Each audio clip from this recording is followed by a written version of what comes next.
Hello viewers, welcome back to my channel. ఈరోజు నేను మీకు టైం గురించి చెప్దాం అనుకుంటున్నాను. టైం అంటే ఏదో టైం మిషన్ గురించో లేదా కొత్తగా ఏదో చెప్పాలనో దాని తాత్పర్యం అయితే కాదు. కానీ టైంని మనం ఎలా సేవ్ చేసుకోవాలి, అదేవిధంగా టైంని మనిషి ఏ విధంగా క్యాలిక్యులేట్ చేసుకుంటున్నాడు, ఎలా దాని గురించి ఆలోచిస్తున్నాడు అనే విషయం గురించి మనం కొంచెంసేపు మాట్లాడుకుందాం.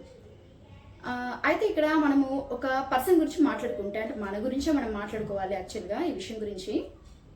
అప్పుడు మనం ఎలా ఆలోచిస్తాం? ఏదైనా ఒక పని జరగలేదు, ఏదైనా ఒక పని అనుకున్నాం, మనం ఆ పని జరగలేదు అనుకున్నప్పుడు నా టైం బాగోలేదు, సో నేను అనుకున్న పని జరగలేదు అనుకుంటారు. యాక్చువల్లీ ఇక్కడ టైంది తప్ప లేకపోతే మన తప్ప, ఇది మనం ఆలోచించాలి కదా.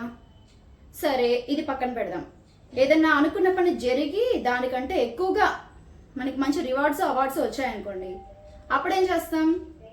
నేను లక్కీరా బాబు, నాకు అదృష్టం చాలా బాగుంది, నేను అదృష్టవంతుడిని, లేదా నేను చేయబట్టే ఆ పని జరిగింది అనుకుంటాం. కానీ టైం వల్లే ఈ పని జరిగింది, టైం గ్రేట్ అని అయితే అనుకోం కదా.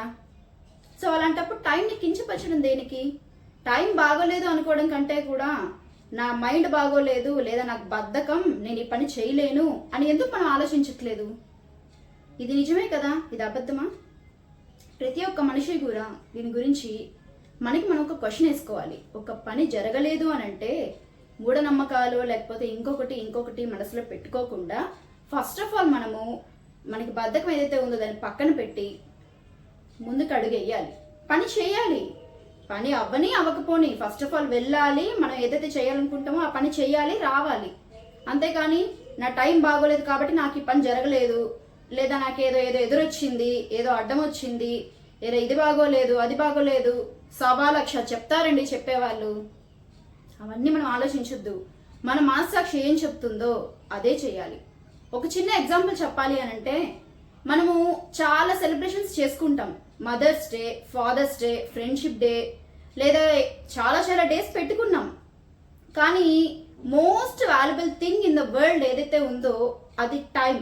దాన్ని మాత్రం సెలబ్రేషన్ చేసుకోము. ఎందుకు అని అంటే టైము ఈ సంవత్సరం వచ్చి మళ్ళీ సంవత్సరం వచ్చేదైతే కాదు కదా, అంటే ఇయర్లీ వన్స్ జరుపుకునేది కాదు. కాబట్టి టైంని సెలబ్రేట్ చేసుకోవాల్సిన అవసరం లేదు.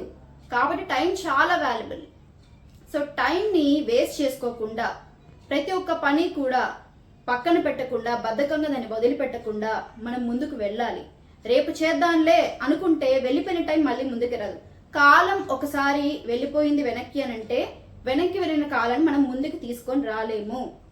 చాలా మంది అనుకుంటాం, అరే చిన్నప్పుడు డేస్కి వెళ్ళిపోతే బాగుండు, నేను మళ్ళీ సెట్ చేసుకోవచ్చు, నాకు అలాంటి అవకాశం వస్తే బాగుండు, ఒకసారి టైం మిషన్ అనేది ఉంటే దాని ద్వారా నేను వెనక్కి వెళ్ళిపోవచ్చు అని అనుకుంటారు కదా. అప్పుడు టైంని ఎంత మనము దాని గురించి ఆలోచిస్తాం. మరి అలాంటిది ఆ వెళ్ళిపోయిన డేస్ గురించి ఆలోచించకుండా ముందు జరగబోయే డేస్ గురించి ఆలోచించి మనం టైంని కరెక్ట్గా యూజ్ చేసుకుంటే మనకి ఏదైనా ప్రాబ్లం ఉంటుందా? ప్రతి ఒక్క దాన్ని మనం సక్సెస్ని అచీవ్ అవుతాం. ప్రతి ఒక్క దాన్ని అచీవ్ అవుతాం, మన గోల్ మనం రీచ్ అవుతాం. సో టైంని ఎప్పుడు కూడా కిల్ చేయకుండా ప్రతి ఒక్కరూ కూడా టైంని యూజ్ చేసుకోవాలి అని నేను కోరుకుంటున్నాను.